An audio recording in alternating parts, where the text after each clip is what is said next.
45 to 50 people remain in BlueLock. And how many of them are even relevant still? We've seen so many skills and different talents in BlueLock, and we've seen so many players important in previous selections and fade away into irrelevancy. I think it's important to note that not every player is irrelevant, but just misused as a striker.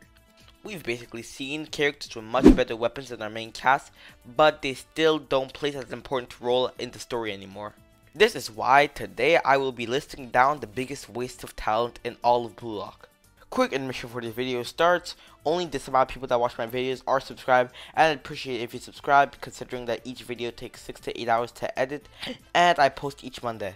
Subscribe because it's free, and if you ever have a change of heart, you can always unsubscribe. That's all, thank you. Before actually starting this list, I'd like to say it's very controversial and I feel like I'll end up on one of those BlueLock list reactors and they'll call me a dumbass. And before I go further, let me say, I mean waste in talent in terms of a striker. Anyways, on to number 5, Tsurugi Zantetsu. Zantetsu was introduced back in the first selection as a left-footed speedster who would be Chigiri's rival in the Team V vs Team Z match. He'd also be the third piece of the Nagi and Ryo trio. His weapon was explosive acceleration, and the only reason why he fell short of Chigiri was because he doesn't accelerate further after the start of his race.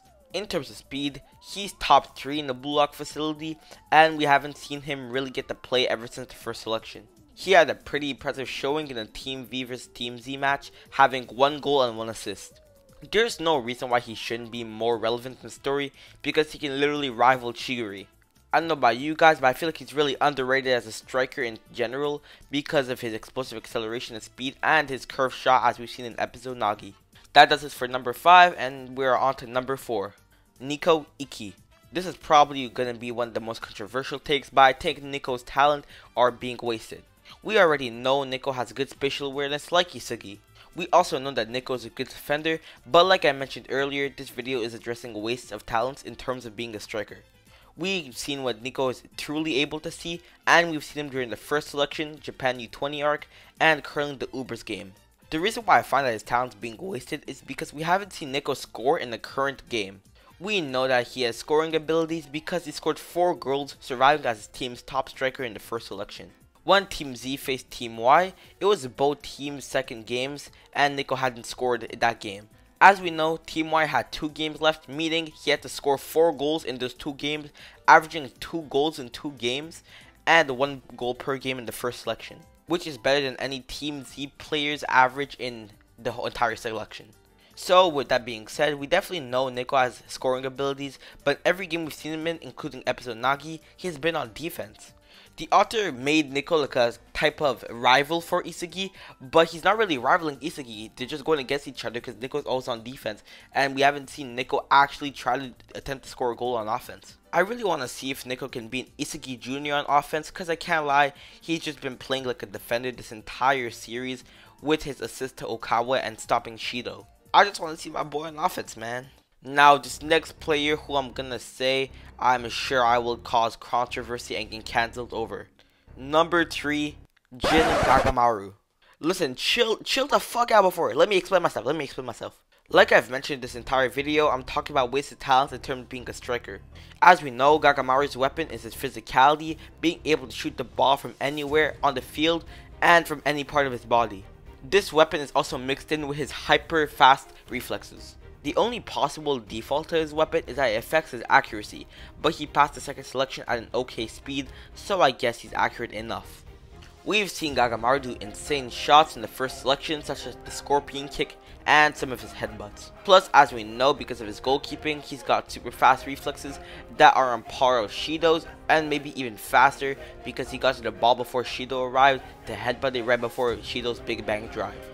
In terms of being a striker, we haven't seen Kagamaru play much after the first selection, even though he's probably better at goalkeeping than being a striker. There's no denying it, but he hasn't played much as a striker. Finally, on to a pick that won't cause controversy and get me crucified. At number 2, we have Aoshi Tokimitsu. So listen, you're telling me this guy has top tier speed, top tier scoring ability by passing the second selection in 3rd place, unlimited stamina, the strongest physique in all of BlueLock, and he plays on the bench? There's literally no reason why he shouldn't be starting. He has one of the most overpowered weapons in BlueLock, being unlimited stamina. He still has today one of the highest scoring abilities in BlueLock, and he's the strongest, so no one can steal the ball from him.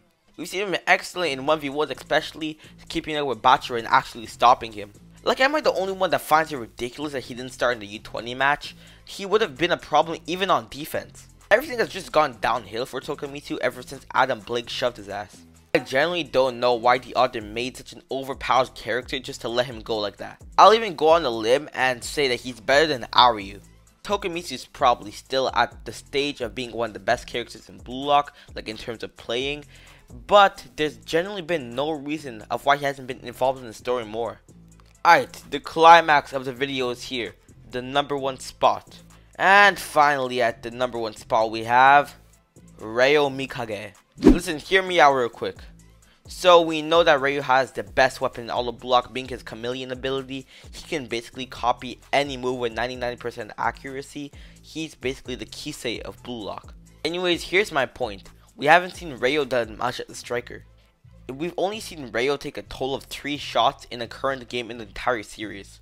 The first one being against Team Z in the first selection, and Lemon blocked it.